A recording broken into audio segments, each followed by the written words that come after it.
Donc, je m'adresse à tout le monde maintenant. Donc là, on démarre la première conférence du cycle Décortiquer la commande, qui est donc initiée par les années 4, programmée avec le choix des intervenants. Donc, ça sera aujourd'hui, malheureusement, en visio. Les grèves ont décidé autrement. Mais on peut quand même maintenir la conf, donc c'est plutôt pas mal. Jeudi, il y aura le collectif Aéroclub. Mardi prochain, ça sera Orlando Elias Adam. Et ensuite, on terminera avec l'atelier télescopique de Lille. Donc voilà. On y va. Enfin, vous voulez peut-être faire une petite présentation pour vous. Je vous laisse. Moi, c'est moi qui ai proposé d'inviter l'atelier téméraire à l'école. Parce que moi, je m'intéresse beaucoup autour du sujet du livre et aussi des archives autour du travail des militants anarchistes, communistes. Et je trouvais ça intéressant d'inviter l'atelier téméraire sur leur travail autour des éditions du livre. Et puis, les laisser se présenter dans un premier temps, parce que je pense qu'il n'y a que eux qui peuvent se présenter et présenter leur travail. Merci beaucoup. Est-ce que tout le monde entend bien? Ouais. Oui. Ouais, ça le fait si je parle à ce volume-là. Déjà, merci beaucoup pour cette invitation. Alors, désolé de ne pas pouvoir être là en physique. On avait tout prévu pour, mais voilà, nos trains ont été annulés, mais on est content quand même du dispositif et de pouvoir être là avec vous ce soir. Donc, moi, je m'appelle Marion. Je suis la présidente de l'association et la cofondatrice de l'atelier téméraire. Et je suis là avec Romain. Yes, tout à fait. Le bro, qui a rejoint l'atelier en 2019-2020, on va dire, et qui est donc à l'origine des éditions du livre. Et c'est ça qui m'a fait, qui a fait qu'on s'est un peu capté et que je suis un peu rentré dedans, etc. C'est en proposant l'impression du premier numéro, du coup. C'est ça, la première collab, et puis après, c'est devenu une collection. Et donc, si tu veux, Romain, on peut passer à la prochaine slide. Yes. Voilà un petit peu le déroulé de ces 40-45 minutes avec vous. Nous, on essaie toujours de dire d'où on vient. C'est assez important que ce soit politiquement ou même artistiquement. Qu'est-ce que c'est que l'atelier téméraire? Comment ça fonctionne? Après, on parlera du coup des éditions du livre, avec plus une part à Romain. Moi, je ferai un dernier point, on va dire, sur la dualité entre graphisme politique et graphisme dit d'utilité publique. C'est plus un point pédago, mais aussi lié du coup à la commande en général, voilà, pour un peu extrapoler le propos. Et après, si vous avez des questions, bien sûr, on est là. Alors, d'où venons-nous? On va faire un peu un ping-pong avec Romain. Je peux commencer si tu veux. Chaud. Okay. Du coup, moi, j'ai 32 ans. J'ai passé mon DN graphisme en 2017 à l'ESA d'Art du Havre. Avant ça, j'ai fait un DNAP à l'époque à l'ESAB Lorient en 2015. Et avant ça, j'ai fait un bac en candidat libre. Et je viens d'un lycée pro. Donc, j'ai pas de parents qui sont dans le milieu de l'art, ni de milieu de l'édition. Donc, tout ce que je connais, c'est soit de la culture populaire, ou que ce que je connaissais avant d'aller aux Beaux-Arts, en tout cas. Et une politisation naissante, mais pas aussi aboutie que ce que j'ai aujourd'hui. Et voilà, avec plutôt une pratique d'atelier, de bidouillage, etc. à la base, et qui m'ont mené ensuite à pratiquer avec plus d'affinité, on va dire, notamment la sérigraphie et les techniques d'impression. C'est là aussi là-dedans que je me retrouvais. Et voilà. Et Romain, je te laisse parler de ton parcours. Moi, donc Romain, j'ai 26 ans. Mon parcours scolaire, j'ai fait un bac pro industrie graphique à Gobelin.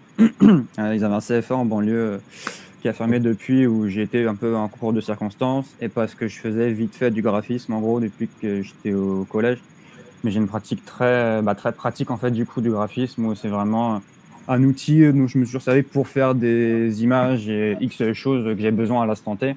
Mais à la base, c'est des trucs que je faisais sur GIMP, des fonds d'écran pour moi, etc. C'était pas des trucs très artistiques, etc. C'est vraiment, il fallait faire quelque chose qui n'existait pas, donc je voulais le faire. En tout cas, je voulais créer mon fond d'écran, mon truc, mon machin. Et donc ensuite, ça, je l'ai fait en alternance, mon lycée, c'est plus ou moins bien passé, ça va. Et après, donc j'ai fait une année en Mana, en école privée, parce que j'étais pris dans une école publique. Et du coup, on fait des études en alternance, donc c'était parti. Et après, je n'ai pas pu repartir en public, parce que pareil, j'étais pris nulle part. Donc je suis reparti en alternance, en BTS, à la Fonderie de l'Image à Bagnolet, Donc j'ai eu mon BTS en 2019. Début d'intéressement aux pratiques d'impression, des micro-éditions, parce que corps professoral très carré là-dessus et assez militant. Donc ça, c'est assez cool. Et après, j'ai commencé là une licence et je me suis barré en milieu d'année et j'ai arrêté, j'ai arrêté les cours à ce moment-là. J'ai terminé mon alternance, du coup, que j'ai pris en temps partiel à ce moment-là. Et j'ai fini en septembre 2020. Et après, on va parler un peu de notre poétisation plus tard, mais poétisation qui est venue plus latente, on va dire, pendant l'adolescence, etc. Après, plus au lycée, mais de loin, étant donné que mes études ne me permettaient pas de... Enfin, j'ai pas le temps, en fait, concrètement. Je ne peux pas aller en manif parce que sinon, je me virais de mon taf et j'avais pas mon bac et j'étais déscolarisé. Mais c'est un peu des sujets qui touchent à de là où je viens. Enfin, j'habite en banlieue parisienne. Et donc voilà. On passe à la slide suivante. C'est mardi. C'est mardi. Et donc du coup, moi, je peux un peu continuer là-dessus, du coup, par rapport à ça. Moi, mes parents, sont pas dans le milieu de l'art, de l'impression, de l'édition ou quoi que ce soit.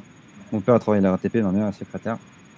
Et j'ai un peu fait ma culture pareil dans mon coin, avec les références qu'ont beaucoup de personnes de mon âge, beaucoup de cis-mecs en vrai aussi. Autant des mangas que des films, que de la musique, que du rap, etc. Et c'est un peu tout ce qu'a créé l'environnement de ce qui fait un peu ma pratique actuellement, et même le côté très grosse couleur, etc. qui manque peut-être pas mal. Et je lis assez peu, ça j'en parlerai un peu quand je parlerai des éditions, mais j'en viens assez peu, je lis très peu, j'ai pas mal lu un moment, et c'est vraiment une pratique que je perds de plus en plus, et c'est pour ça que il y a beaucoup plus d'images dans mes productions personnelles en tout cas, et même dans ce que je fais dans l'atelier, que de texte. En fait, c'est beaucoup moins verbeux, quoi, on va dire. Et aussi parce que j'ai pas spécialement des parents plus... j'ai pas des parents qui ont un capital culturel très haut, quoi. Mes parents n'ont pas fait d'études, fils d'immigrés, etc. Donc, voilà, quoi. On m'a jamais mis spécialement des gros bouquins entre les mains quand j'étais petit. Donc, voilà pour le milieu un peu social et du coup, la tâche culturelle. Et Marion, du coup... Ouais, moi je peux rajouter, c'est à peu près la même chose. Je viens pas, comme je disais tout à l'heure, je viens pas d'un milieu artistique à la base. Mes parents comprennent pas forcément ce que je fais, même s'il y a un soutien latent, on va dire. Voilà, mais c'est pas très compris. Du coup, c'est aussi ça, c'est aussi se construire. Comment est-ce qu'on construit nos propres cultures, à la fois politiques, à la fois esthétiques, et comment est-ce qu'on mêle les deux? C'est des chantiers qui peuvent paraître hyper difficiles. Et c'est aussi en étant dans un collectif. En tout cas, moi, la pratique du collectif ou être en collectif, ça a toujours été un truc assez important, notamment pour être nourri par d'autres familles que la famille nucléaire. Voilà, si je résume, ce serait ça à peu près. Et Romain, on reparlera après plus précisément aussi de tes références issues, notamment des rues, enfin, tu sais, genre les dessins que tu peux glaner et les trucs comme ça. Ça, on en parlera dans un autre truc, mais ça fait aussi partie de ta pratique. Enfin voilà, c'est un autre truc. Yes. On va vite un peu. Attends, excuse-moi. Léna, tu nous dis si on trace trop, parce on va donc. Ok. Ça va? Ok. On est good. Du coup, ah oui aussi, et j'y pense là parce que par rapport à Balade sans emploi, là, le texte c'est lettre à ma conseillère Pôle emploi. Aussi, quand on parlait de contexte économique, etc., je voulais aussi préciser, parce qu'avec Marion on en avait parlé, que moi, par exemple, du coup, moi j'ai travaillé 6 ans, j'ai fait 6 ans d'alternance, 5 ans et demi d'alternance et 6 mois de temps partiel après quand j'ai quitté mon école. Mais ma pratique, autant dans l'atelier que ma pratique personnelle en mon nom, Romain Perret, etc., ne me permet pas de vivre. En fait, c'est de l'argent que je remets dans des projets ou de l'argent qui rentre parce que je vends des trucs de temps en temps. Mais c'est pas quelque chose que j'ai envie. En fait, ça me remplit pas mon frigo. Depuis la fin de mes études, depuis la fin de mon taf après mes études, donc en septembre 2020, que je suis au chômage puis à ça. Après, je dis pas que c'est une situation confortable ou pas. En fait, moi, je vis chez ma mère, donc j'ai pas de loyer à payer. Mais voilà, ma pratique graphique, elle n'est pas rémunératrice dans un sens, elle me nourrit pas, quoi. Je sais que le jour où j'aurai besoin d'argent concret, faut que je me barre d'ici pour X raisons, je prends un taf alimentaire, mais voilà, j'ai pas une pratique je fais très peu de commandes, j'en fais de temps en temps pour dépanner et pour faire rentrer un peu de rond, mais globalement voilà, quoi. Oui, oui, c'est un truc dont on voulait parler, c'est rapidement, c'est ce que nous on appelle le mix économique aussi, donc on en parlera plus de l'atelier téméraire, mais en effet pour moi, j'ai un petit peu de commandes, j'ai pas des gros trucs, genre j'ai pas de théâtre ou de choses récurrentes comme ça, je travaille pour le cinéma beaucoup, donc je fais des décors des décors, pas de théâtre, mais des décors pour des films, où là je fais je travaille aussi pour des vignerons ou des choses comme ça.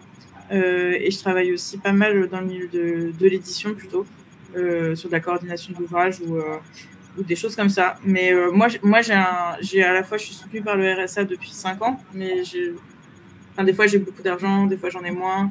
Là, j'enchaîne pas mal les résidences de création, notamment la prochaine en mai au Bel Ordinaire. Et donc, du coup, là, j'aurai une rentrée d'argent assez importante. Et puis après, j'aurai des mois plus bas avec le RSA, etc. Mais en tout cas, on n'est pas 100% full graphiste. On n'a pas monté d'agence. Enfin, voilà, on n'est pas salarié. On reste indépendant, etc. Et donc là, on voulait vous parler aussi de la politisation. Moi, j'étais pas mal politisée. Donc, je ne saurais pas mettre une date, mais en tout cas, il y a eu un moment de climax, on peut dire, au moment de la loi travail en 2016, au moment où, du coup, j'écrivais aussi mon mémoire. Et aujourd'hui, mon engagement politique, il va plutôt se positionner sur la question du droit au logement, qui est en lien avec le territoire dans lequel je vis, qui est la Bretagne, et plus spécifiquement le Finistère Nord. Et donc voilà, moi je travaille beaucoup avec des organisations comme Droit à la ville, le droit au logement, des collectifs qui se montent anti-résidence secondaire ou anti-Airbnb. Voilà, moi je suis plutôt dans ces luttes-là actuellement. Et Romain, est-ce que tu veux... Ouais, carrément. Moi, du coup, j'ai une politisation un peu de loin. Du coup, concrètement, du coup, j'habite dans le 93 et les émeutes de 2005. J'avais 7 ans, donc effectivement, je n'étais pas plus à même de capter ce qui se passait, mais juste c'est un truc à marquer beaucoup de gens en France et d'autant plus en banlieue, quoi. Donc, je le voyais de loin, etc., etc. En fait, c'était plus tard, donc c'est en 2016, la mort de Nana Traoré. L'été 2016, où ça m'a un peu remonté tous ces trucs-là. Plus quelques mois avant, il y avait eu la loi travail où je disais qu'en fait, moi, je voyais de loin, parce que déjà, j'habite pas à Paris intramuros, j'habite en banlieue, et du coup, déjà concrètement aller en manif, etc., ça veut dire me taper 2 heures de trajet pour y aller à vélo, etc., etc. Donc déjà, c'est des galères. En fait, surtout que j'étais dans un lycée où concrètement les blocages, ça n'existe pas, parce qu'en fait, on est en alternance. Nos profs, c'est pas de patrons, mais c'est des gens qui peuvent rapporter à nos patrons ce qui se passe. Donc on se faisait virer si on faisait des cons, quoi, on va dire. Donc, je voyais un peu de loin ce qui se passait, etc., etc. 6 mois après, il y a eu le viol de Théo Louaka à Aulnay. Et donc, ça, c'était ma première expérience de manif. C'était début 2017 à Bobigny devant le tribunal. Et en fait, c'est un peu à ce moment-là où j'ai un peu enclenché doucement un truc de concrètement rentrer là-dedans, plus physiquement, quoi, plus être présent et essayer de m'intéresser, de lire des choses, etc., etc. Et c'est vraiment en 2018, début 2018, le mouvement contre la réforme de la SNCF, Parcoursup et la ZAD Notre-Dame-des-Landes, où c'était un gros mix de plein de choses qui s'est passé, où j'ai été en manif régulièrement, les intersyndics, etc., les ambiances diverses et variées des manifs, quoi. Et en fait, 1 an après, j'en parlerai, mais mon projet de fin d'année en BTS, c'était sur un zine sur les violences policières. En fait, le projet, il fallait qu'on le dépose auprès de nos profs en juillet 2018. Il fallait trouver des commanditaires et un contexte, etc., pour dire pourquoi on fait cet objet-là. Et en fait, en juillet 2018, je le présentais en disant les violences policières, c'est un truc qui intéresse pas grand monde, qui questionne pas grand monde et qui touche pas grand monde, si ce n'est des militants de gauche en général qui portent ces discours-là, et les personnes des quartiers qui subissent les violences policières. Et en fait, du coup, c'était un contexte, ça a changé, étant donné que j'ai soumis le truc en juillet 2018. Et 6 mois après, il y a eu les Gilets jaunes, voilà, mais c'est un moment où beaucoup concrètement de blancs, en tout cas de personnes qui n'avaient jamais vécu dans leur chair la violence policière, l'ont découvert. Ouais. Et du coup, c'était nous, on appelait ça une cible, mais un public, on va dire, différent. Et ça a été à tous ces moments-là qu'il y a eu des moments en fait où j'ai conçu des objets et où j'ai vraiment lu beaucoup. Du coup, à ce moment-là, où j'ai énormément lu de bouquins, parce qu'il fallait aussi faire un essai de philo, pas très gros, hein, c'est un BTS, mais voilà, je crois que je l'ai fait sur la question de qui avait la violence, qui a le monopole de la violence, quoi, qui a la légitimité de la violence. Mais donc voilà, et après aussi beaucoup la question du travail, parce que j'ai taffé j'ai que taffé 6 ans, entre guillemets, mais j'ai pas eu des super expériences, pas vraiment droit en tant qu'alternant. Donc, et globalement, j'ai aucune envie de travailler, donc du coup, c'est comme un truc qui façonne ce rapport-là, en fait. Ça fait 3 ans que je pourrais travailler, hein, que je me cherche, pas que je me cherche d'excuses, mais je veux dire, ça m'intéresse plus de produire des choses qui me font plaisir et pas de rencontrer des gens et d'avoir des loisirs que tu as fait parce que ça m'emmerde, même si, pratiquement, il y a un moment, il n'y aura pas le choix. Mais voilà, c'est aussi une question qui vient dans mon raisonnement politique parce que c'est là, quoi, du coup. Et toute même une question de réforme, etc., c'est aussi des choses qui, par exemple, je veux dire, moi, ma retraite, j'y crois. Je pense pas que je l'aurai un jour, mais c'est comme un truc qui me dit, ok, on va dire, bouge-toi le cul, tu vas continuer plus longtemps, et c'est des choses qui m'emmerdent, etc. Ça reste des trucs le rapport au travail, j'ai un rapport au travail assez dur et à la mise au travail globalement. Donc voilà, mais c'est quelque chose qu'on partage beaucoup dans l'atelier aussi, c'est pour ça qu'il est un peu dans le slide entre les deux, c'est la question du travail, du salariat, pardon. C'est quelque chose qui anime beaucoup l'atelier, et c'est aussi le sujet du premier texte qui a été publié dans les EDL. Je le travaillais moi jamais, donc du coup pareil, j'aurai l'occasion de y reparler, mais voilà, du coup le travail c'était un gros truc de protection aussi. Donc voilà, concrètement. Ok, let's go. Succinctement toujours. Slide de transition normalement. Mais voilà, maintenant on va parler de l'atelier téméraire. Combien de temps? Ok. Du coup, l'atelier a été fondé en 2018, à peu près 180 adhérents. Ça vous voyez à l'écran, normalement. Ouais. Ok. Ça s'est fondé, on était que 2, puis la personne avec qui je l'ai cofondé est partie.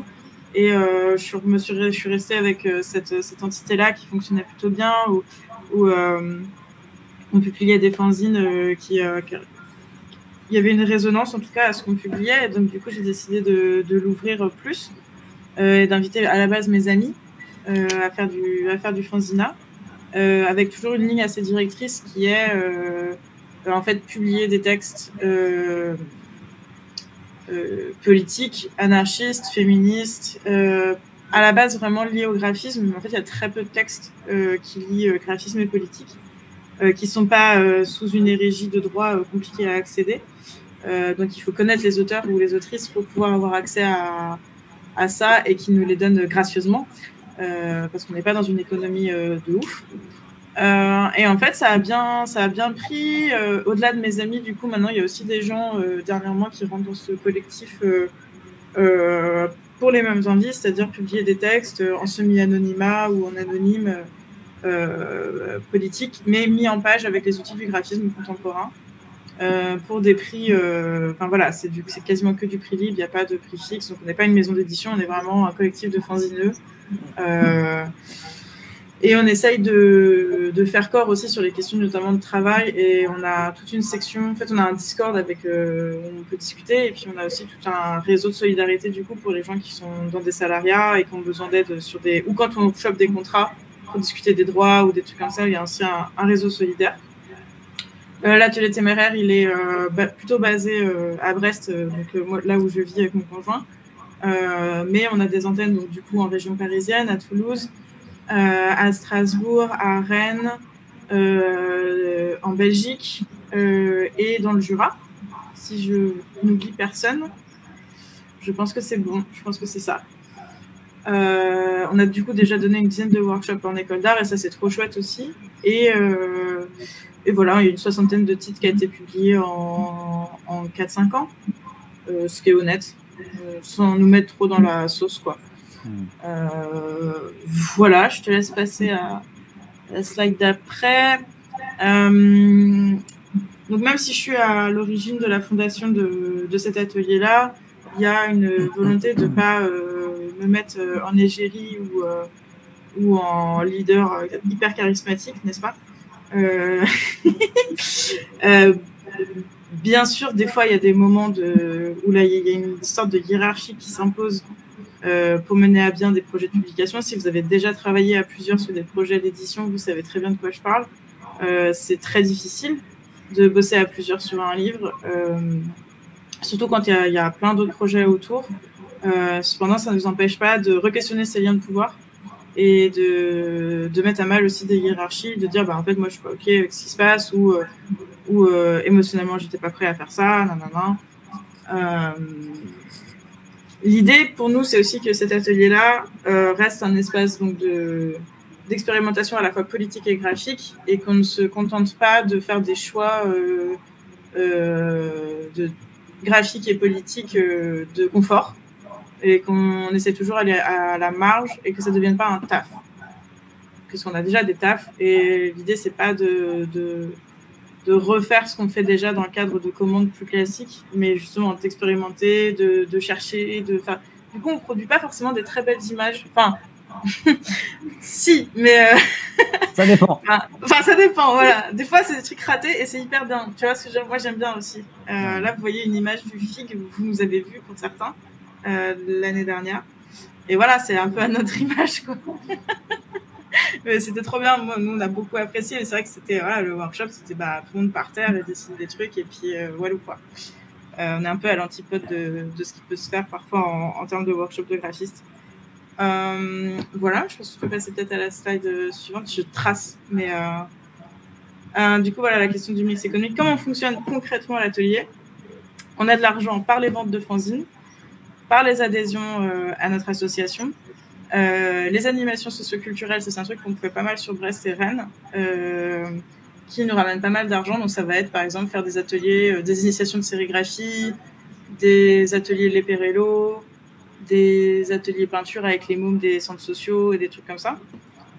Et ça, c'est quand même relativement bien payé. Donc il y a une partie qui est pour se payer moi et la personne avec qui m'accompagne. Souvent c'est mon conjoint, mais ça peut aussi être d'autres personnes de l'atelier qui viennent sur Brest pour faire ça. Et il y a une part qui est redonnée à l'atelier, à l'association. Il y a les workshops qu'on fait en école d'art et à la fac, notamment à Rennes 2, à la licence pro. Il y a donc aussi les résidences qu'on peut avoir où on met une part et une part pour les artistes. Tout ce qui est événements culturels, notamment par exemple ce qu'on a fait au FIG l'année dernière, c'était rémunéré, donc on a une part qui part aussi à l'atelier, et les dons. Et donc au global, l'année dernière par exemple, pour vous donner une idée, l'atelier téméraire a généré, c'est en tout ce que ça a fait 13 000 €. Donc ça fait par mois un peu plus de 1000 balles par mois, quoi, en gros. Mais ça, c'est aussi ça, c'est juste que ça génère. C'est pas, ça va pas dans nos poches parce qu'on a on a un lieu à payer à Brest et après il y a les commandes à envoyer, les frais postaux, etc. Donc ça tourne. Enfin, c'est quand même ça tourne, mais c'est pas non plus un truc sur lequel on peut se payer, quoi. Voilà, au global. Ça c'est bon ça. Petite slide de transition, n'est-ce pas? Et là, c'est parti. Et donc, attends, quelle heure il est? Il est 28. 28. Ok, un petit quart d'heure. Allez. Je vais faire synthétique. Du coup, donc les éditions, donc comme j'ai dit, c'était le premier contact que j'ai eu avec l'Atelier. Enfin, moi, j'avais souscrit, j'ai pris une adhésion vers la fin de mes études, donc fin 2019, dans novembre, décembre, j'ai un truc comme ça. Et en fait, c'était du coup la période de la grève, la grève du 5 décembre 2019, le premier mouvement contre la réforme des retraites, le premier round. Enfin. Et du coup, en fait, j'avais arrêté d'aller à l'école à ce moment. En fait, c'est le moment où j'ai arrêté d'aller à l'école. J'ai arrêté parce que j'ai fait la grève et du coup, j'ai retourné. Et en fait, du coup, il fallait bien que je m'occupe. Et du coup, j'ai fait des zines. Un qui est sorti, que je montrerai un peu plus tard aussi. Et en fait, donc du coup, les éditions du Libre, qui étaient une façon, en fait, je suis pas mal obsédé par l'idée d'avoir des projets sur le long terme, en fait. Et pas un truc en one shot. En fait, une fois que je l'ai fait, une fois que sorti, une espèce de vide après, ou bon, qu'est-ce que je fais. J'aime bien voir des choses que je fais régulièrement. Et en fait, du coup, j'avais mis en page travailler moi jamais, parce que du coup, c'est aussi des questions qui se posaient de plus en plus, mon rapport au travail, étant donné que j'ai arrêté les cours, qu'est-ce que je faisais du taf aussi plus tard. Et donc en fait, du coup, donc je l'ai fait, etc. Et je voulais le publier. Dans l'idée, c'était même d'avoir une sorte de liste d'adresses qui le recevraient régulièrement, mais bon, ça après, ça pose d'autres questions un peu complexes. Mais du coup, c'était ça. Et donc en fait, je voulais pas le publier en mon nom. Ça, pareil, on en reparlera quand on parlera de la question de l'anonymisation dans le graphisme et l'image politique. Mais ça m'emmerdait un peu que ce soit rattaché à mon nom, étant donné que c'est très... Peut-être plusieurs fois, on peut le terme politico-politique, mais dans le sens où je le dis, c'est vraiment des mises en page politiques qui ont un vocabulaire graphique politique, qui font rappel à des références très précises, à un vocabulaire militant, etc. Et ça m'emmerdait de plus en plus de faire des trucs politico-politiques avec mon nom dessus, que je distribuais moi-même à des expos, etc., etc. Pareil, ça, je crois qu'on n'a pas trop de slides qui parlent de ça, mais pas très à l'aise dans les expos. J'ai fait une expo le 13 décembre 2019 et c'était beaucoup de plaisir avec des potes et tout, c'était vraiment très bien. Mais en soi, quand j'y suis, moi, je sais pas trop quoi dire aux gens, je suis pas très à l'aise, etc. Donc voilà, comme ça peut se voir maintenant. Pas très à l'aise. Et du coup, les éditions. Donc la référence principale, du coup, c'était donc l'internationaliste. On voit, c'est ça. Sauf que moi, j'ai jamais lu ça. Enfin, c'est trop compliqué. J'ai essayé, j'ai pas compris. Mais graphiquement, c'est très bien. Et c'est ce qu'on met souvent entre les mains, parce que le graphisme post 68, c'est globalement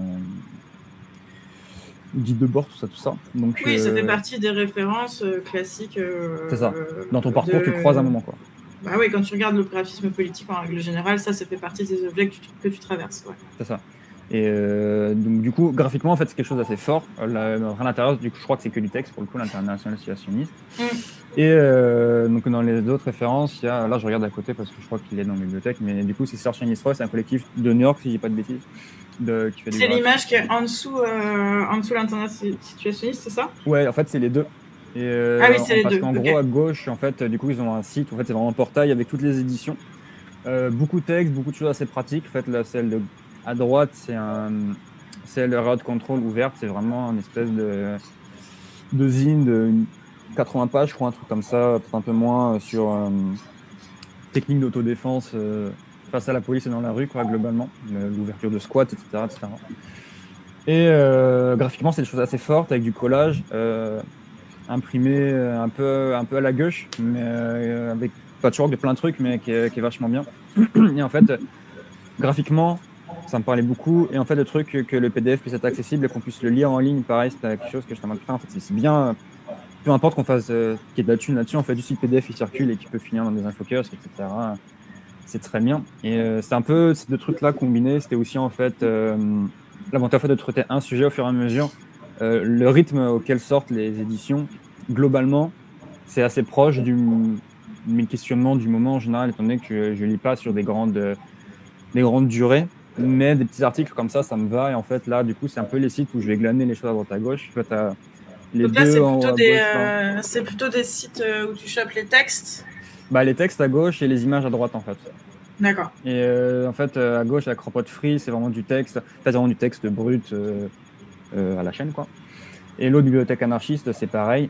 Cropote Free, en fait, c'est le premier que j'avais connu. Il est bien, mais c'est quand même des vieux textes un peu limite pré-68 art, donc c'est bien boomercore, donc la flemme. Et du coup, bibliothèque anarchiste, c'est un peu plus concret, récent, des trucs même qui ont été écrits sur la ZAD 2016, même des choses qui sont parues il y a pas longtemps, donc plus actuelles. Et aussi parce que, pareil, en fait, le fait que j'ai pas un gros bagage culturel et politique, du coup, avant de vraiment me rentrer dedans, il y a un peu le syndrome de l'imposteur de lire des vieux textes très complexes, etc. Pour moi, c'est un peu compliqué et c'est pas non plus ce que j'ai envie de produire. Donc voilà, j'ai pas de problème avec ça, mais juste moi, c'est pas un truc que je pratique en tant que lecture et du coup, c'est pas un truc que je produis. Et en fait, les images, du coup, c'est un site qui s'appelle Leftovers, qui est incroyable. En fait, c'est une banque d'archives relativement un art, un peu communiste aussi, mais plutôt orienté à un art, avec des zines allemands, anglais, je crois qu'il y a des trucs francophones, enfin français, des trucs de mai 68. L'autre, c'est Fils et d'elle, à droite, là, celui où il y a le drapeau noir et rouge et le A dessus. Alors, il est bien, mais lui, pour le coup, il est que français, quasiment que français, donc c'est très bien, c'est vraiment un graphisme politique fait à la main, en fait. Donc, où il y avait vraiment une école du graphisme politique année un peu après, vers 68, tout ça, là, vraiment des trucs dessinés à la main, etc. etc. Et après, plus des flyers, vraiment flyers CGT, Core 12, etc. Voilà, un peu les deux trucs. Et l'autre, c'est Just Seed, c'est un collectif. Alors, je crois que c'est états-unien. C'est peut-être anglais, je suis britannique, je sais pas trop, mais anglophone en tout cas. Où en gros, il y a, je crois, c'est une quinzaine d'artistes environ, avec des pratiques différentes. Il y a du dessin, du collage, de la lino, par exemple, etc. Et en fait, tu peux leur acheter des stuff, donc ça, c'est cool. Et en fait, c'est aussi, tout est gratuit en PDF, en JPEG, etc. et peut être réutilisé à l'infini. Et du coup, les éditions, en fait, c'était l'occasion de moi déjà pratiquer de la lecture un peu. C'est bien. Et aussi, en fait, j'avais ces banques d'images-là. Et en fait, j'allais pas juste les prendre et faire un bouquin avec parce que ça, là, concrètement, ça serait vraiment du vol et ça serait chaud, quoi, par rapport à ces gens-là qui produisent du libre. Mais par contre, de mixer les deux, de me faire une espèce de corpus d'images selon un texte et de dire ok, bah ça parle bien du travail, machin, on peut le mettre, ça parle bien du rapport à la police, à la mondialisation, au rapport humain, mais je sais pas trop comment dire, sociaux plutôt. Donc voilà, en fait, l'idée c'était vraiment de mélanger les deux, que ce soit assez accessible, imprimable n'importe où. Et donc là, du coup, pareil, d'autres références, donc Infokiosque à droite, donc je pense que pas mal de personnes doivent connaître, et si c'est pas le cas, go, franchement, c'est très bien. Et du coup, c'est donc un Infokiosque, c'est un média, du coup, en ligne, enfin un média, un support avec un ensemble de textes. Les textes sont souvent lisibles, en fait, directement sur la page. En fait, tu peux aussi télécharger PDF page à page, prêt à être imprimé. Des trucs très... Par exemple, graphiquement, ça va varier de l'un à l'autre. Tout ne se ressemble absolument pas. En fait, c'est fait par des collectifs anonymes en général. Là, en l'occurrence, c'est la brochure. Donc, c'est vraiment un tuto de A à Z pour tirer des choses en magasin, quoi. Donc, très bien, très concret. Et à gauche, c'est la rue ou rien. Donc, ça, on avait regardé quand on préparait la conf. Du coup, il n'est plus actualisé depuis... il y a eu un truc il y a 1 an, et celui d'avant, il y a encore 1 an. Donc, voilà, mais... Du coup, c'était vachement actif. Donc, du coup, je crois que ce que Marion me disait, c'était pas relativement été créé pendant l'heure de travail, je crois, c'est ça? Ouais, en tout cas, moi, j'ai souvenir que c'était actif à ce moment-là. Et c'est très orienté, comment dire, Anard, la rue, enfin, c'est un truc très autonome, etc., sur l'autonomie, quoi, globalement. C'est pas, ça, je veux dire, c'est pas, ça ressemble, ça, il n'y a pas un ensemble d'idées politiques, c'est vraiment des écoles politiques très précises qui s'y retrouvent dedans. Et donc, ouais, ça a été très actif pendant les moments où, et c'est une grosse banque, une grosse archive, donc d'images, de slogans relatifs à l'autonomie, à l'anarchisme. Un peu pendant les Gilets jaunes, il y a eu des trucs, mais même pendant les Gilets jaunes, des slogans qui faisaient quand même écho à des questions anarches, globalement. Et c'est quelque chose que j'ai beaucoup utilisé même pour faire des affiches, en fait, ou pour éviter de tomber dans les slogans vus et revus 1000 fois. En fait, il y a des slogans beaucoup plus impactants, des fois, qu'on trouve dessus et qui marchent beaucoup mieux. Et s'il y a juste un bout de texte à mettre, bah ok, go, en fait. Et il y a aussi ce truc très brut, en fait, où on prend une photo au téléphone, on le balance, c'est bon, c'est fini, ça marche très bien, il n'y a pas besoin de faire plus, quoi. C'est bien aussi des trucs plus léchés, mais c'est bien aussi de balancer le truc directement comme ça, comme on le voit dehors, en fait, une espèce de dégueulis, plein de trucs dans tous les sens. Et du coup, pour parler un peu de la question de l'édition politique en anonyme, en fait, ça, c'est 2 projets que j'ai fait, du coup, parce qu'en fait, ce qu'on disait quand on prépare la conf, ils sont sortis à 1 an d'intervalle, mais en vrai, c'est fait en beaucoup moins de temps, mais juste, c'est resté pendant longtemps. Ça peut être relié pendant un bout de temps, parce qu'il y a eu le confinement, mais c'était le truc qui était prêt depuis longtemps. En fait, à gauche, c'est un zine qui s'appelle Tout le monde teste la police, que j'ai fait avec des potes. Et à l'époque, c'était mon projet de fin d'année, du coup, en BTS. Et donc ça, en fait, c'est vraiment, comme je disais, politico-politique. Il y a c'est pas très esthétisé, en fait. C'est pratique à lire, c'est des colonnes, c'est plein de textes, tout se lit rapidement. Enfin, rapidement, non, mais facilement, en tout cas. Et il y a vraiment un truc de diffuser des paroles. Faire lire des choses, je crois que je le vendais quasiment à un prix coûtant. Et donc, voilà, balancer. Un objet de graphiste, en fait. Et à droite, du coup, c'est un zine qui s'appelle Les Chiens de la classe, que j'ai fait au même moment où j'ai fait le premier, les éditions du livre. Donc pendant la grève, en fait, c'est juste, je crois, il y a 200 pages de keuf, un truc comme ça, qui est politique dans le sens où il parle du rapport à la violence des flics, à leur imaginaire discutable, on va dire. Mais c'est, en fait, je veux dire, il n'y a pas le seul texte qui est dedans, c'est le colophon à droite, à la fin, et au début, c'est juste une phrase d'intro que c'était mon prof d'histoire de l'art qui m'a conseillé de le mettre, parce que quand je lui expliquais le truc, il me disait, bah, c'est bien de l'écrire. En fait, c'est juste écrit compilation d'écussions de la police, seul espace de créativité de leur uniforme. Mais techniquement, c'est pas un objet qui dit des choses hyper précises, hyper militantes, etc.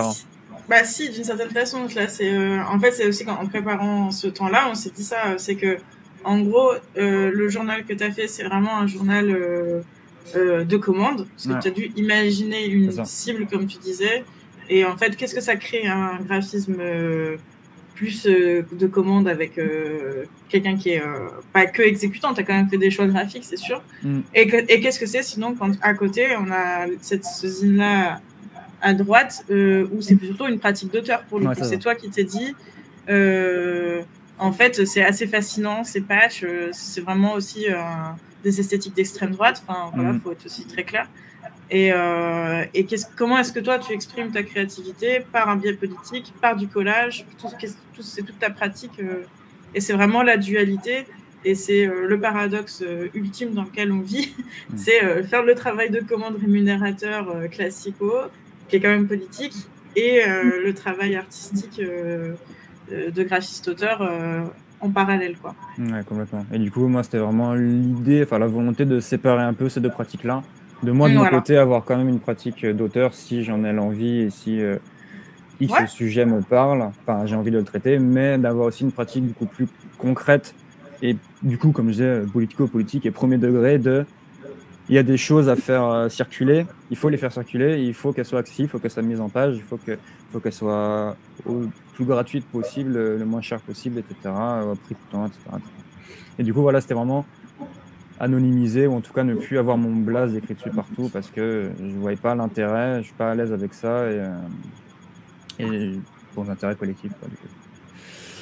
Donc ça, pareil, c'est d'autres références. À gauche, c'est Vibrifeno, donc c'est un collectif rennais d'affichistes, de personnes qui font de l'image politique, du coup, qui regroupe un ensemble de personnes et de pratiques avec le format de l'affiche.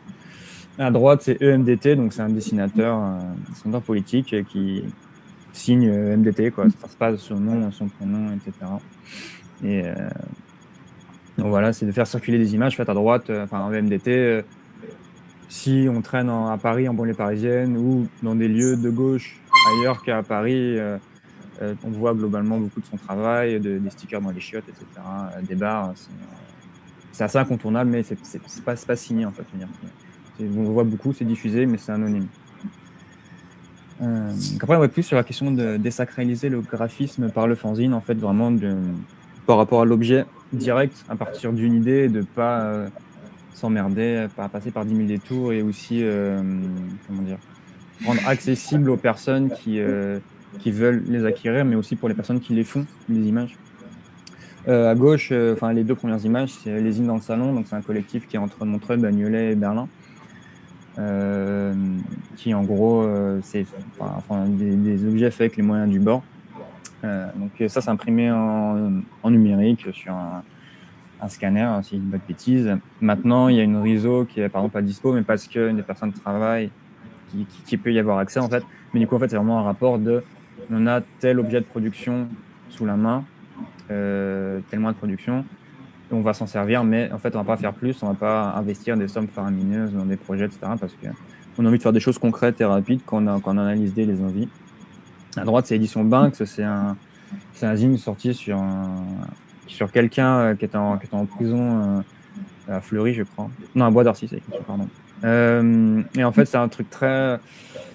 C'est pas une édition très premier degré sur ce que c'est que la prison, etc. Enfin, si, en fait, ça l'est, mais c'est pas une analyse socio, etc. En fait, c'est vraiment des screens des téléphones du mec, des lettres qu'il envoyait, d'un quotidien qui est pas tant esthétisé que ça. Après, oui, bon, c'est esthétisé par son enfant, etc. Mais je veux dire, il y a un truc très brut, direct, qui n'intéresse pas spécialement, on en parlait quand on préparait, qui n'intéresse pas spécialement les maisons d'édition. Et en vrai, si certaines qui sont un peu dans un truc un peu shady, un peu d'esthétiser des trucs un peu bizarres, mais un peu bizarre, non pas un peu bizarre, mais de faire du cash sur des trucs un peu qui le méritent moyen, qui le demandent moyen. Pour rajouter quelque chose, si tu me permets, le fanzina, c'est une façon pour être très précise, c'est une façon de se réapproprier les moyens de production des éditions. Quand aujourd'hui on veut faire un livre, que ce soit un livre de littérature ou de sociologie, donc on passe par une maison d'édition qui est une forme d'entreprise assez particulière, avec, comme toute entreprise qui fonctionne sur de la dette. Aujourd'hui, les frais d'impression dus à la crise du papier, à la crise des énergies sont extrêmement élevés. On parle de devis qui peuvent monter jusqu'à 35% en une semaine. Donc du coup, souvent, quand on est graphiste, on est aussi au plus bas de l'échelle. Moi, ça m'est déjà arrivé de renier sur mon salaire pour pouvoir faire en sorte que la maison d'édition imprime réellement le livre. Et ça m'est arrivé il n'y a pas longtemps. Bon, bien sûr, je le fais parce que souvent, c'est des projets politiques. En tout cas, le fanzina, nous, on le conçoit et on le promeut comme une façon de justement se réapproprier les moyens de production, se dire ok, moi je connais un pote, il a une laser, je connais quelqu'un, il a un atelier de sérigraphie, je connais quelqu'un, il a une riso, et ben je fais mon contenu, que je sois l'auteur ou l'autrice du contenu ou que je connaisse quelqu'un qui produit du contenu, je l'édite, je m'auto-édite, je diffuse aussi dans des endroits qui sont en dehors des endroits de diffusion habituels. Ça peut être en manif, dans votre école d'art, ça peut être chez vos grands-parents, dans des librairies. Enfin, voilà, c'est aussi multiplier les endroits de diffusion parce qu'il y a un métier qui existe dans les métiers de l'édition qui est le métier de diffuseur. Et donc en France, il y en a surtout deux.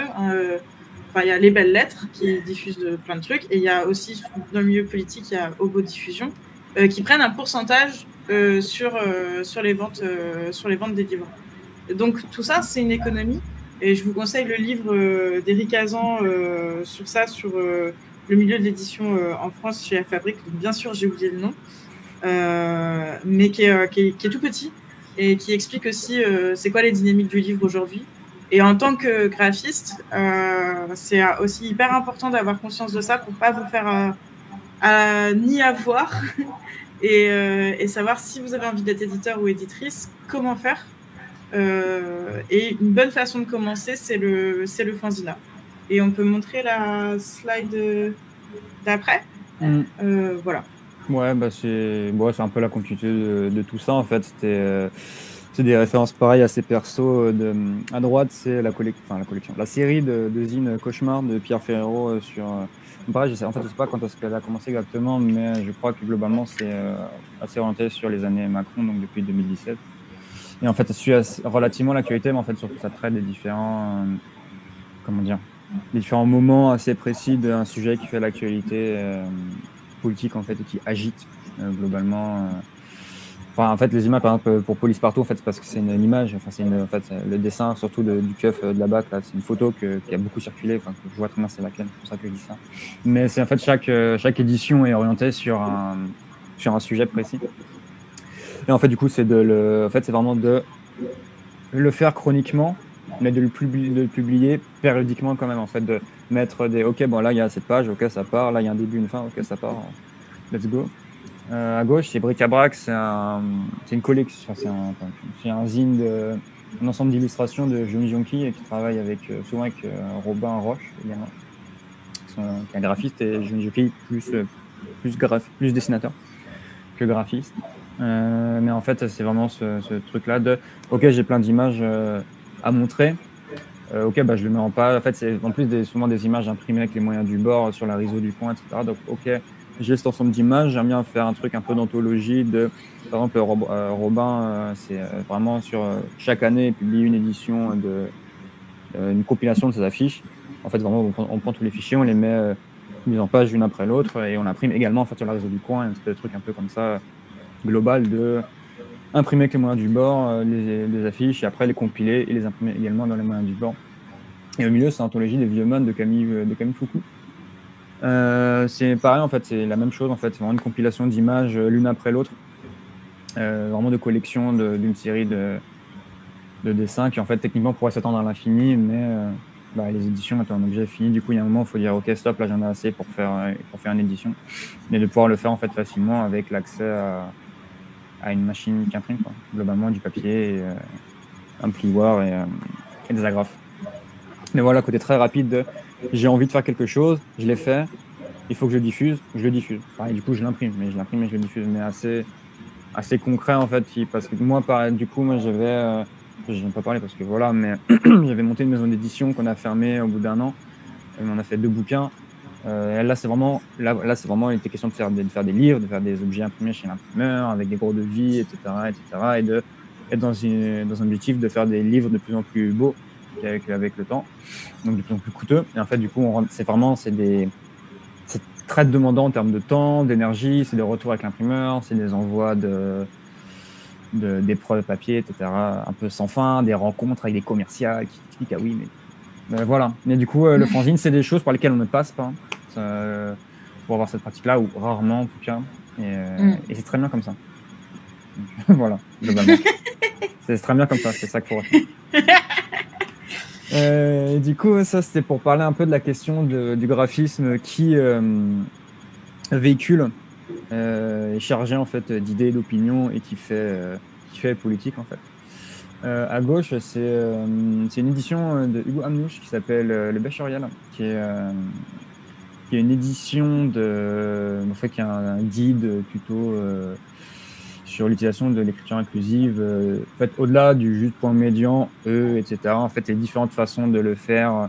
Le langage épicène, si je dis pas de bêtises, les mots juste globalement avoir un langage neutre autant que faire se peut. Avoir des mots, des néologismes en fait qui ne passent pas forcément par juste une séparation de lettres, mais quelque chose de plus fluide en fait, et de moins qui des fois à la lecture peut être plus simple pour certaines personnes également, etc. Enfin, je sais qu'en fait, par exemple, il parle de la question qui peut se poser, par exemple, qui peut être parfois perçu comme un élitisme sur certaines choses, certaines complications, etc. En fait, d'autres façons de l'aborder, etc. pour le rendre plus accessible à d'autres personnes. Et en fait, c'est aussi une mise en page qui est très pop, en fait. Et que moi, plus personnellement, je trouve ultra chouette. Et en fait, c'est vraiment de mettre un propos qui peut être un peu compliqué, pas compliqué d'accès, mais qui peut être un peu dense d'informations, parce qu'il passe par des détours et par différentes façons de le faire, en fait, du coup. Mais avec une mise en page qui facilite vraiment l'entrée là-dedans. Et à droite, du coup, c'est les travaux de Bye Bye Binary, donc une collective de typographie. De graphisme en général, je crois, c'est pas difficile, mais très orienté sur la typographie. Je pense que tout le monde connaît maintenant Bye Bye Binary. Voilà. Allons-y, parce qu'on a peu de temps. Dans la création de caractères. Et là, pareil, c'était du coup à droite, c'est les mots de trop. Donc là, en fait, c'est vraiment le PDF qui est fait gratuitement sur un guide de défense pour les étudiants et étudiantes en art. Et qui est, en fait, où la RISO peut être achetée, si je ne dis pas de bêtises, au collectif, mais le PDF peut être aussi gratuit, il peut être diffusé et qui a une modèle économique, entre guillemets, qui s'y prête. À gauche, donc le manifeste féministe pour droits et travailleuses du sexe, donc c'est ce qu'on a sorti avec l'Atoll il y a quelques mois, où en fait, donc déjà la mise en page d'un texte pour le diffuser et les bénéfices engendrés qui sont reversés à une association, excusez-moi.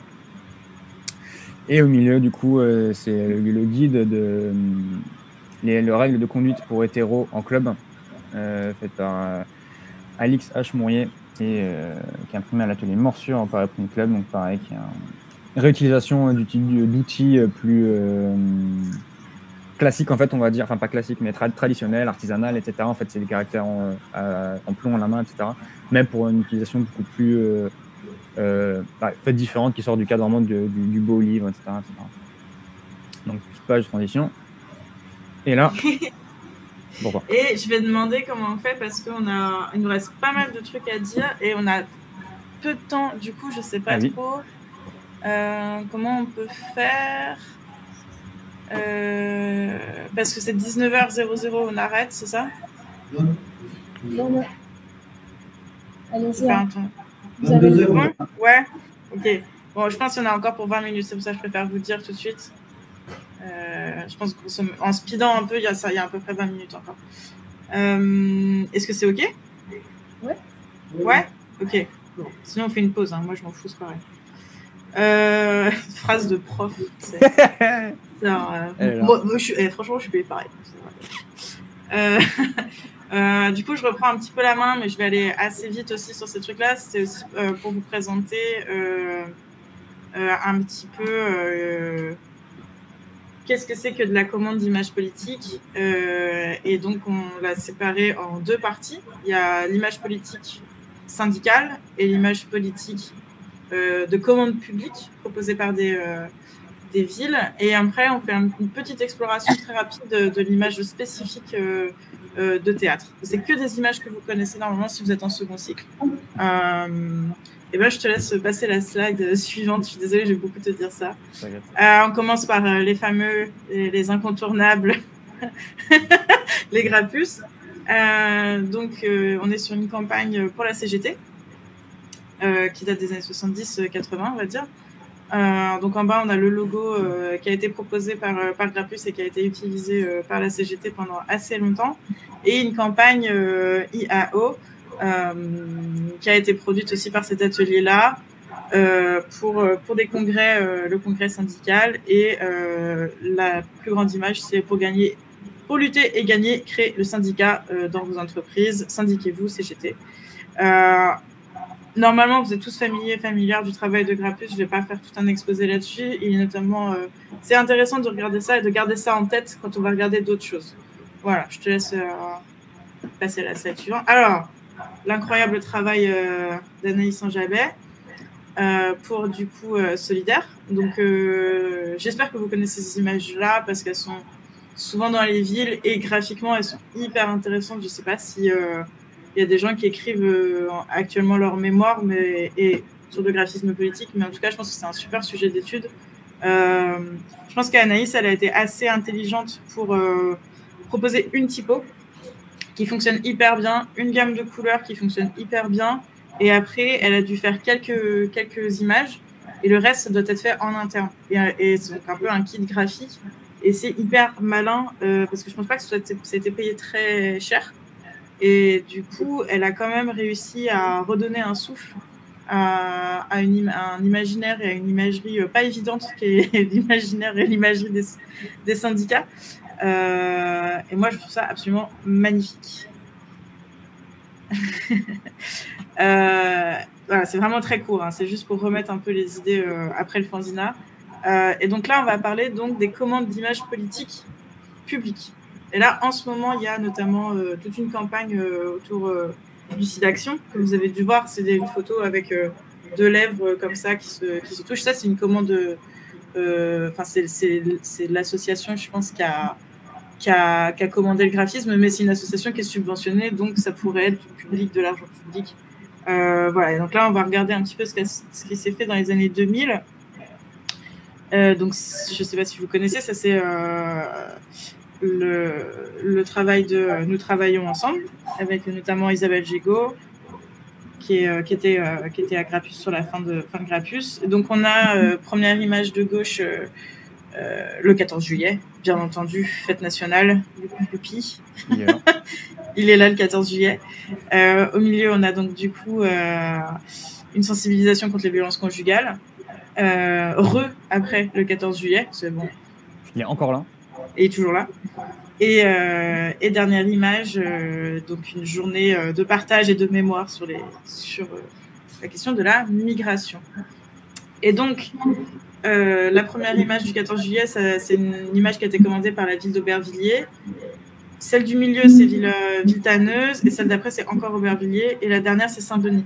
Donc, on voit aussi que c'est des villes qui sont aujourd'hui la banlieue, la grande banlieue, mais que auparavant, c'était ce qu'on appelait la ceinture rouge de Paris. C'était les endroits où il y avait énormément d'ouvriers et d'ouvrières, et c'est des villes qui ont été aussi longtemps communistes, et donc avec une notion de dépense d'argent public un petit peu différente de ce qu'on vit aujourd'hui, si on peut dire. Et en tout cas, l'idée d'éducation populaire, aussi d'amener un autre imaginaire dans les villes, etc., qui était assez présent. En tout cas, beaucoup plus qu'aujourd'hui avec la déperdition des politiques publiques et du service public en règle générale. Et je te laisse passer à l'autre slide, s'il te plaît. Et donc ça, c'est le travail de Forme Vive, incroyable, pour des villes, parce qu'en fait, ils ont beaucoup produit pour des théâtres, etc. C'est souvent ces images-là qu'on connaît. Mais ici, on est encore une fois à la première image sur une image commandée par la ville de Saint-Denis. La deuxième image, je ne sais plus. Aucune idée, je ne me souviens plus du tout. Le parvis de la gare du Nord. Gare du Nord, donc Paris. Paris. Allez. Ensuite, on est sur Bobigny. Et la dernière image, c'est une image pour Marseille. Et donc, on voit quand même, si on analyse un petit peu ces images-là, on voit quand même un rapprochement avec la slide d'avant. Nous travaillons ensemble. On est quand même sur des registres d'images faites à la main, des grosses formes, un message assez clair, etc. Voilà, je ne suis pas là pour faire une étude théorique et esthétique de ces images-là. En tout cas, il est intéressant de voir les rapprochements et les dissonances qu'il peut y avoir aussi quand on va regarder les slides d'après. Et donc là, on est sur le travail le collectif Ne Rougissez pas, qui est un petit peu différent parce qu'en fait, donc c'est aussi des personnes qui sont très ancrées dans la ville d'Ivry, Ivry-sur-Seine. Et donc, en fait, qui font surtout beaucoup d'ateliers de temps d'animation avec les habitants et habitantes de la ville d'Ivry et sur la dalle. Et en fait, ces personnes-là du collectif, elles font donc beaucoup d'ateliers et elles vont produire ces images-là de communication pour les ateliers, par les ateliers. Donc, ce n'est pas forcément des commandes d'images publiques, c'est plutôt des commandes d'animation, de concertation avec les habitants et habitantes, et elles vont prendre ces endroits-là avec cet argent-là public pour produire des images et pour produire une esthétique qui leur est vraiment propre. Et c'est assez malin aussi comme façon de fonctionner. Voilà pour ça. Et donc voilà, là c'est un petit peu le cas spécifique, on va dire. Donc les images politiques pour les théâtres et institutions culturelles, ça c'est plus des trucs que vous avez plus l'habitude de voir, je pense. En fait, quand on travaille pour un théâtre, souvent on est en face de gens qui sont quand même dits de gauche ou c'est rare d'avoir un théâtre de droite quand même, faut y aller, ça existe. Mais on est quand même plutôt sur des gens qui ont un sens du service public ou un sens de la culture pour le public, etc. Et donc avec qui on peut partager des bases communes. Et donc on peut regarder les images. Hop. Donc voilà, là vous connaissez normalement les images de formes vives pour des théâtres ou pour des festivals ou des choses comme ça. Rien que par rapport à ce qu'on a vu tout à l'heure, on voit quand même la différence entre quand ils avaient plus de liberté pour créer des images en termes d'expression plastique, en termes de choix de couleurs, en termes de messages portés par vraiment l'icône. On est beaucoup plus proche de ce qui pourrait du potentiel complet de ce collectif-là. Et bon, alors c'est vrai que c'est plus jeune le travail qu'ils faisaient avec les mairies, mais on est quand même assez proche. Voilà, pour forme vive, je vais pas m'étendre. Ça, c'est le travail de Super Terrain. Donc en haut, c'est un travail pour un théâtre qui s'appelle Le Préau. Et en fait, en dessous, les petites affiches en noir, c'est pour un social club qui s'appelle La Dérive à Nantes. Et pour le coup, c'est un travail qui est non payé et qui est un travail pour un endroit relativement, même qui est carrément politique. Voilà, c'est un espace autogéré, militant, associatif. Et ils faisaient aussi une revue, c'est eux qui mettaient en page la revue Battre le fer. Comment est-ce qu'elle s'appelle cette revue? Bref. Forcément, je pense maintenant. Oui, tu vois ce que je veux dire? La grosse revue là. Pareil, on voit en termes juste en termes d'esthétique. Tout à fait, le Truandel réel.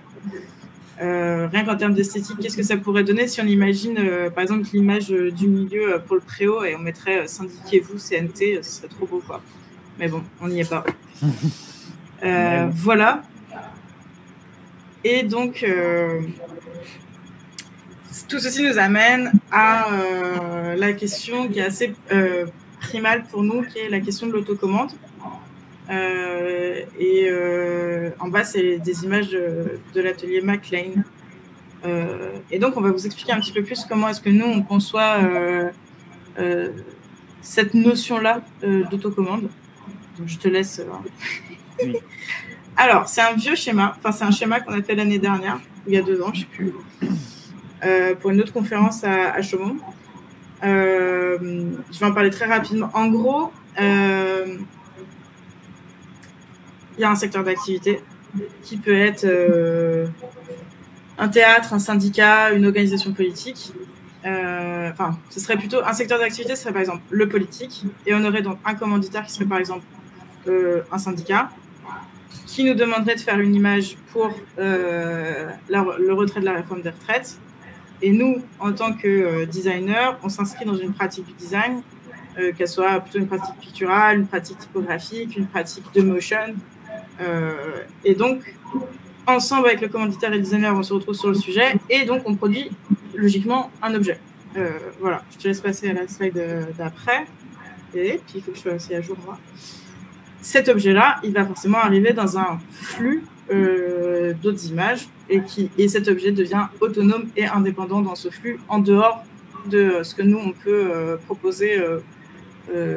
Voilà, une fois qu'il est créé, il est autonome et il s'intègre dans ce flux-là. Et donc, slide d'après. si on enlève c'est très didactique hein, comme schéma, c'est vraiment étape par étape. Hein, attention.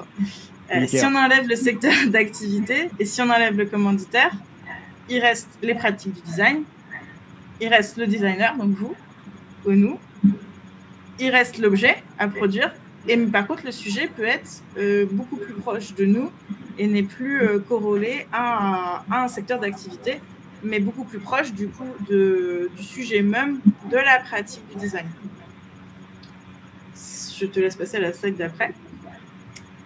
Et donc, dans les pratiques du design, comment est-ce qu'on peut décortiquer, si je peux me permettre, les pratiques du design? Et dans la pratique, il y a une multitude de sujets et on peut aussi interroger le propre flux dans lequel normalement s'intègre notre objet précédent pour en produire quelque chose qui à la fois est réflexif autour de la commande, mais aussi réflexif autour du flux de nos pratiques politiques et de nos pratiques du design. C'était très, très, très... Voilà. C'est très didactique, mais en vrai, c'est trop bien. Et du coup, ça produit plein de choses super chouettes, notamment le travail de l'atelier MacLean, qui font à la fois, c'est des œuvres, à la fois, c'est de l'autocommande, à la fois, c'est des œuvres collectives qui mêlent dessin, peinture et texte. Voilà, c'est des gens qui font de l'imaginaire politique, science-fiction, agricole en ce moment, qui est vraiment très beau. Enfin, en tout cas, qui nous touche énormément. Là, je peux te redonner la parole si tu veux. Ouais. C'est ça, c'est des références que moi j'ai rajoutées du coup sur des choses qui me... des références que j'ai en fait dans mon travail au global. À gauche, c'est Félicien Andrivaux en brigade cynophile, enfin même au milieu du coup un flipping ball. À droite, le patch pas justice, pas de paix, c'est Schlaglab, donc un atelier qui est à Vitry, qui fait à la base beaucoup qui a commencé vraiment en tant qu'artisan sérigraphique, et qui maintenant ils ont beaucoup aussi un travail, pour le coup aussi pareil d'autocommande en fait, ils développent beaucoup des images, des stuffs, même type écharpes, des casquettes, du coup des patchs, etc. En bas, c'est Magoddes, c'est un type en Angleterre qui fait des bootlegs, donc des t-shirts de contrefaçon en gros de groupes de punk et de hardcore notamment.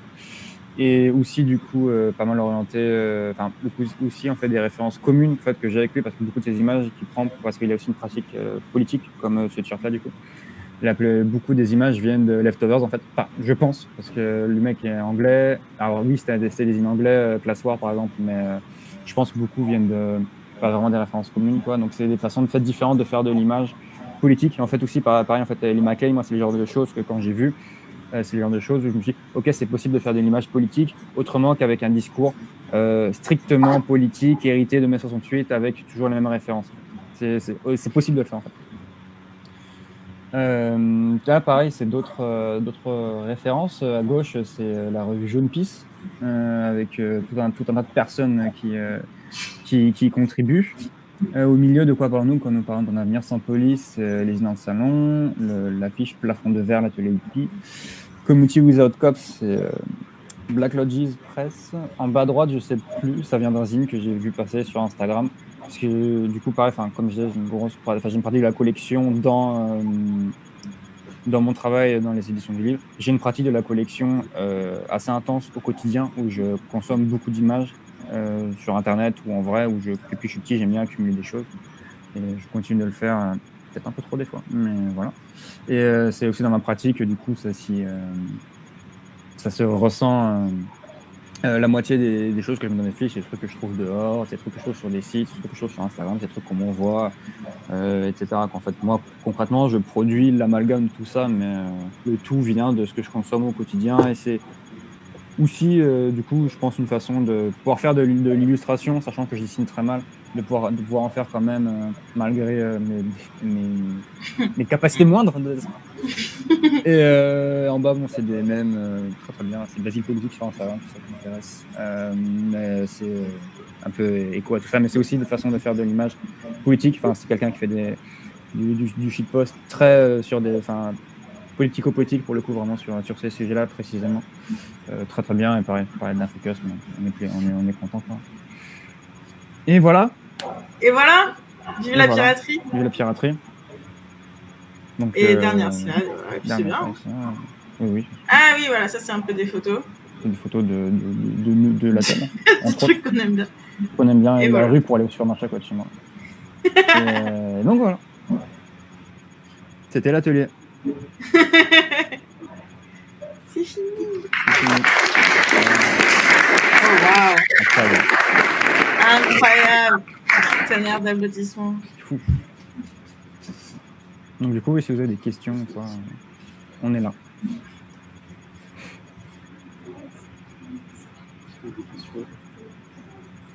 Bah, c'était complet, merci beaucoup. Moi personnellement, j'ai pas de questions. Ah, il y en a une ici. D'accord. Le livre, la diffusion, l'édition, bien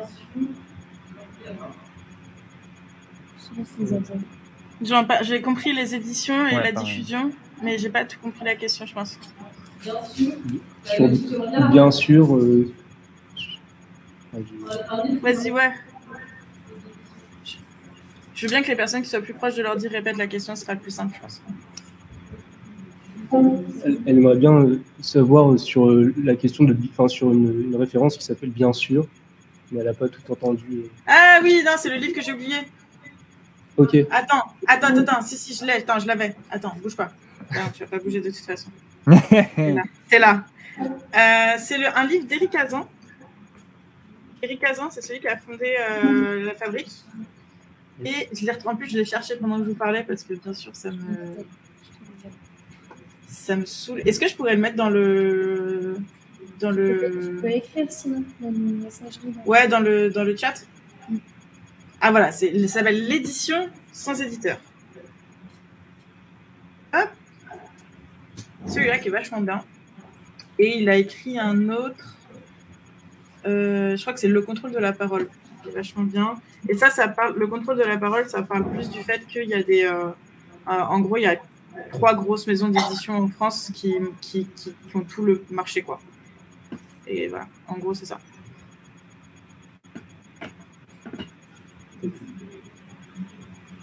Et sur l'écriture inclusive, il y avait une référence aussi.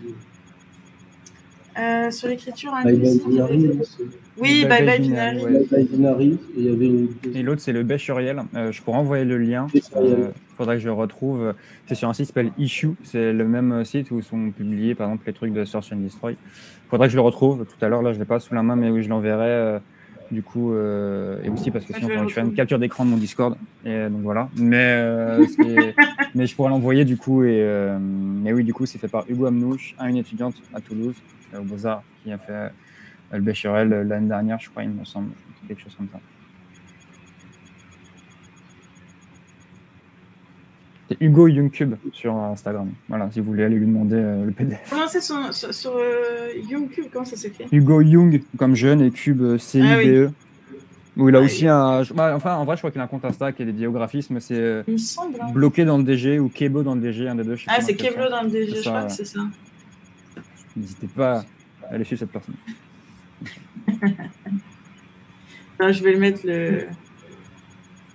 au moins le post Insta. Ouais, parce que sur le post, je me rappelle avoir vu passer la mise en page sur Instagram du coup. Ouais, c'est mis dans le chat de cette conversation. Nice.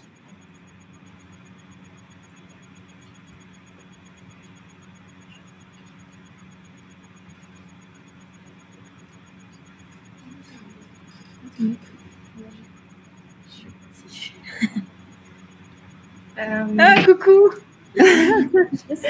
Coucou. Oui. Vous avez dit que c'était un peu compliqué aujourd'hui de vivre du design graphique. Moi, j'aurais bien aimé savoir, c'était quoi vos perspectives pour les prochaines années? Est-ce que c'est d'étendre un peu plus l'atelier téméraire ou de faire totalement autre chose? C'est une bonne question. Je peux répondre pour moi, peut-être plus. Ouais, bien sûr. En gros, moi je vis à Brest et on est beaucoup appelés pour faire genre un été à Brest. Waouh. Non, je déconne. En gros, non, c'est faire des animations socioculturelles pour les gens qui partent pas en vacances et c'est beaucoup de trucs genre art plastique, art visuel, etc.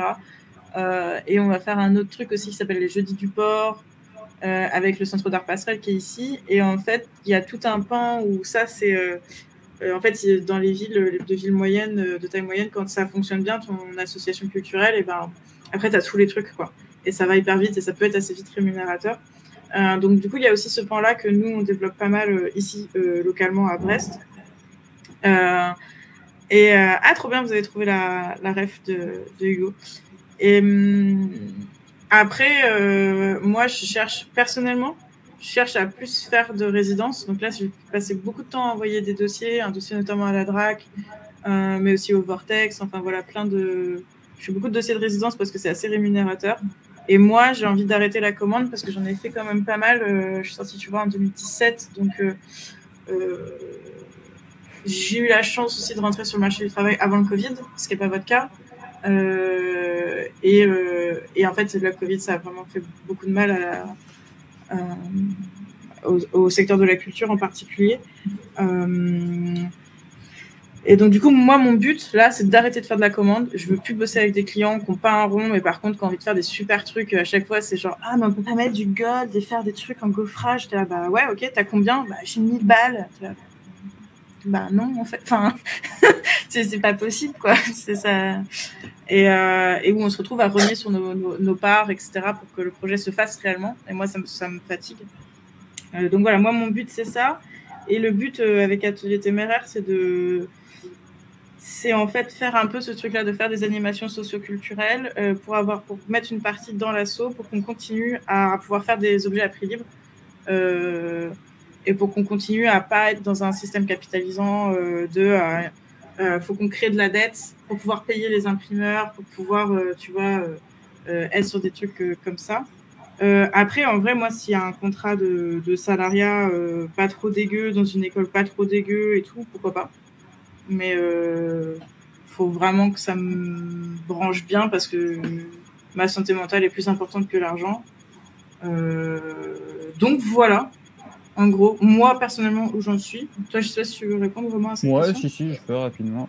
Moi, j'en sais rien où je me vois plus tard, enfin la suite des aventures. Mais quand je travaillais déjà, quand j'étais en alternance, après quand j'ai pris mon taf là, à temps partiel, etc. J'étais graphiste. J'ai été graphiste du coup dans une agence quand j'étais au lycée, un truc d'imprimerie en ligne. Ensuite dans une école, j'étais le graphiste de l'école, quoi, une grande école de médecine. Et en licence dans une maison d'édition de droit. Et en fait, le truc, c'est que je faisais du graphisme 7 heures par jour. 7 heures, c'est ça. Mais en fait, je ne considère pas ça comme une pratique ni artistique, ni graphique, etc. Parce que ce que je faisais, ça m'emmerdait. Enfin, non, ça m'emmerdait pas, mais c'est pas quelque chose qui m'épanouissait. Et du coup, on va pas réinventer le monde, et un jour, il faudra que je reprenne un taf. Mais le jour où ça arrivera, j'imagine que ça ne sera pas forcément en tant que graphiste. Enfin, dans le sens où, même si je considère ça un peu comme un travail alimentaire, dans le sens où c'est un travail dont j'avais besoin pour faire mes études, j'étais quand même graphiste, quoi, mais en fait, ça me siphonnait un peu le cerveau d'être 7 heures devant l'ordi à faire du design, etc. Et quand j'entrais chez moi, je n'avais pas spécialement la motivation de continuer mes projets. Au pire, j'avais le week-end, mais le week-end, je peux pas faire de trucs plus intéressants, genre jouer aux jeux vidéo, pardon. Donc du coup, pas spécialement, mais je pense que ouais, le jour où je reprends un taf, où je reprends un taf, je pense honnêtement un truc qui me laisse du temps de cerveau disponible, on va dire, qui me bouffe pas les yeux, le dos et le cerveau en fait, à me dégoûter du graphisme, ça n'a pu me donner envie d'en faire en fait. Actuellement, je dois travailler peut-être 1 heure ou 2 par jour environ, concrètement quoi. Après, j'ai un truc de veille un peu constante où je doom scroll Instagram et autres sites qui me fournissent de l'image. Mais vraiment du travail concret, genre sur des logiciels, ça va me prendre entre 1-2 heures par jour. Mais ça me va. J'ai pas besoin d'être 7 heures par jour à travailler en tant que graphiste pour me sentir graphiste personnellement. Mais le jour, en tout cas, il faudra que je fasse rentrer plus de ronds parce que la vie fera que. Ouais, ce sera très certainement, je ne vais pas prédire l'avenir, mais très certainement plus un travail alimentaire. Quand je travaille alimentaire, c'est un travail dans le sens dans lequel j'ai pas fait d'études et où j'ai pas de qualification particulière pour le faire et que j'apprendrai à faire sur le tard.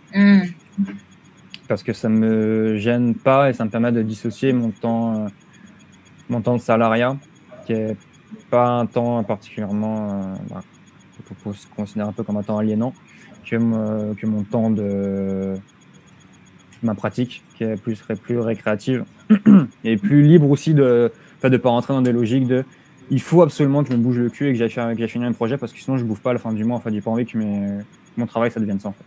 J'ai pas envie que ça soit le coup de pied au cul permanent parce qu'il y a la pression de l'argent pour finir mes projets, etc., etc. Mes projets personnels en tout cas.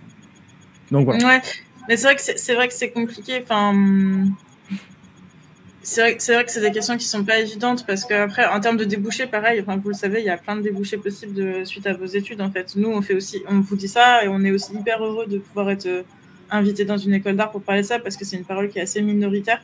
On fait aussi des choix. On fait aussi des choix de ne pas aller dans certains salariats, dans certains types de salariats, parce que justement, on estime nos santé mentale et on estime nos santé émotionnelles et nos santé relationnelles, etc. Et que, en fait, foncer dans des salariats, surtout dans le milieu du graphisme, pour ceux qui ont fait des stages dans des agences à Paris ou même dans des grandes villes, vous voyez que c'est quand même un rythme de vie qui va à fond la caisse, quoi. Et c'est beaucoup de pression. Moi, quand je bosse dans le cinéma, c'est 3 semaines, mais je dors pas, quoi. C'est genre, mais voilà, ça reste 3 semaines, quoi. C'est pas des contrats hyper longs et ça me permet d'avoir de l'argent pour aussi après vivre plus tranquillement, plus en détente. Et nous aussi, en tout cas, moi, je fais partie des gens qui militent aussi pas mal avec un collectif qui s'appelle La Buse, que je vais vous envoyer. Et en fait, c'est des personnes qui sont regroupées pour aussi promouvoir le statut d'intermittent et d'intermittente pour les artistes-auteurs indépendants. Donc voilà, c'est aussi des formes qui existent de lutte, de dire, en fait, des fois, on a des missions et on va être à fond, et des fois, on n'a pas de mission, et c'est pas pour autant qu'on ne doit pas être payé. En fait, c'est notre boulot en freelance, ça peut être proche de l'intermittence, et en fait, ça enlève cette question du salariat, de « Ah, je prends un salariat pour 3 mois, et gna gna gna ». Et enfin, voilà. Je pense qu'on peut clore. Mais en effet, c'est des questions qui sont... Et c'est chiant qu'on ne soit pas là en vrai, parce qu'on aurait pu en parler autour d'une bière de façon plus chill aussi. Et c'est la vie. Soutien aux grévistes. Ouais, soutien aux grévistes.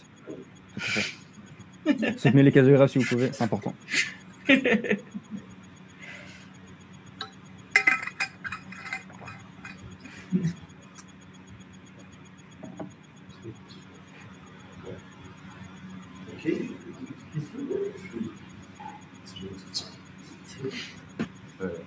Bonsoir. Coucou. Trop mignon ce truc. Ouais, c'est pas mal. Vous utilisez beaucoup le fanzine, du coup, qui est un médium assez ancien, mais vous voyez aussi le numérique comme un médium pour les luttes et de communication autour de l'engagement? Ou vous l'utilisez, vous, plus que dans des situations d'archivage, comme vous avez pu montrer? Oui, carrément, c'est une très bonne question. Merci beaucoup de l'avoir posée, parce que c'est vrai que, en plus, vous nous avez invité sur la question de la collection du libre. Donc, ça pouvait aussi, je sais que vous avez des cours à Cambrai, où vous avez en tout cas un arc sur le logiciel libre, il me semble, ou anciennement vous aviez peut-être. Bref, je ne sais pas. En tout cas, oui, la question du numérique, c'est aussi pour nous important, parce que aussi dans les milieux gauchos, il y a un truc qui est ce qu'on appelle la technophobie, ce qui est normal, parce que il y a aussi la technopolice et tous ces trucs-là, c'est-à-dire d'être fliqué, enfin la peur d'être fliqué, etc. Par les smartphones, par la technologie en règle générale, et donc une défiance au global dans les milieux de gauche, plutôt de ultra extrême, je ne sais pas quel mot utiliser, gauche, quoi. Une traînée comme ça. En tout cas, nous, on est assez engagés sur la question du web to print. On a fait des zines déjà avec ça, et c'est trop bien. Nous, on pense que c'est aussi des outils, en effet, pour se désolidariser le plus possible d'Adobe, qui est un monopole assez incroyable, que ce soit chez les personnes privées ou les écoles ou les entreprises. Donc du coup, voilà, nous, on est plutôt branchés sur ce truc-là, sur la question du web to print. Comment on fait de l'édition ensemble? Comment on fait de l'édition sans Adobe?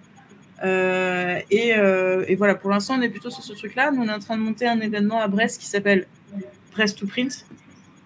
Incroyable, que je vous envoie aussi. Je fais des blagues de fou.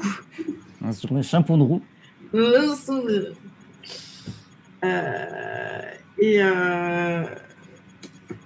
Et voilà, en tout cas, on est sur ces trucs-là. Mais par exemple, il y a deux personnes dans le collectif qui ont des pratiques numériques comme étant leur pratique artistique, quoi. Une personne qui est plutôt dédiée à la question du web to print, qui fait partie d'autres collectifs comme Prepost Print, etc. Et une personne qui est plutôt dans une pratique expérimentale, empirique, de plein d'outils différents, et qui produit à la fois des images, mais aussi du code, enfin du langage, qui expérimente d'autres types de langages aussi. Mais j'en parle très mal. Mais oui, c'est important. Et oui, j'aimerais qu'il y ait plus de gens qui le fassent dans notre atelier. Mais on est face à des gens, des fois... après, c'est difficile de désapprendre aussi des pratiques qu'on a apprises dès l'école, dès la première année, parfois. Mais merci beaucoup pour cette question, elle est vachement bien. Est-ce que tu veux répondre plus que moi? Non, je pense que j'ai pas grand-chose à dire de plus. Après, juste oui... comme je disais sur les autres, sur certaines des références que j'avais ou les PDF, mais après c'est une pratique très là, c'est pas light, ça, c'est peut-être pas ça le mot, mais voilà, qui ont les PDF gratuits, etc. C'était aussi dans ces là pareil en fait, quelqu'un demande de voir l'imprimer, tu as les fichiers, tu imprimes, tu fais tes bails, tu les diffuses. Vraiment pour le coup, j'ai pas spécialement de pratique du libre. Moi, je suis drogué à Adobe depuis que je suis adolescent, mais je les craque, du coup, c'est un peu libre. Mais non, mais en vrai, c'est aussi parce que j'ai des pratiques, j'ai toujours appris à faire comme ça. Oui, ça sera à désapprendre, mais en tout cas. Ouais, ça prend un temps de fou. C'est ça. Moi, à mon échelle, déjà, travailler, c'est aussi.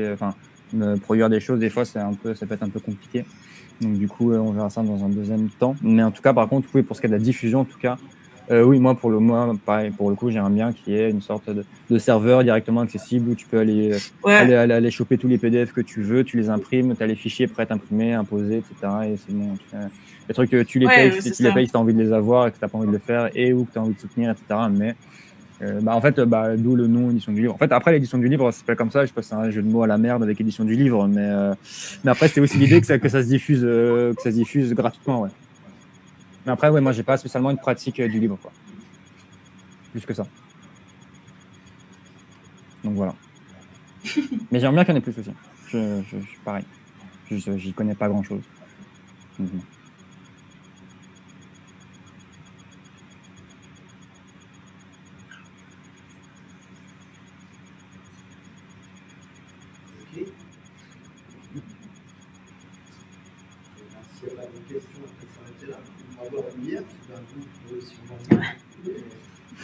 Incroyable, on boit comme ça en vous regardant. Ah, c'est vachement bien, c'est convivial.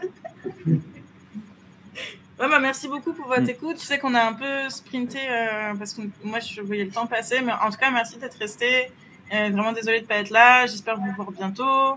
N'hésitez pas à nous écrire aussi sur Instagram si vous voulez poser d'autres questions ou si vous voulez avoir des PDF de ce qu'on fait, etc. On est disponible, on est accessible. Voilà, merci à tous. Ouais, merci à vous. C'était un plaisir. C'était très. À l'occasion. Ouais, à fond. Carrément, quand vous voulez. Hein. Ok, vous avez pas un atelier qui tourne là bientôt normalement, on est à Angoulême début du mi-mois d'avril. Qu'est-ce qu'on a d'autre de calé là en tête? Je sais pas. Mais peut-être la Suisse. Peut-être on est à Lausanne en mai aussi pour le festival de BD là, de micro-édition, je sais plus. Aucune idée, j'ai complètement oublié. Ok, bon. Mais voilà, si vous passez, dites-nous. Ok, ça marche. Merci. Merci à vous. Merci à vous. Et moi, je clique sur au revoir. C'est où, voilà. Tout pareil. Il faut que je coupe ça. Au revoir. À bientôt, Léna.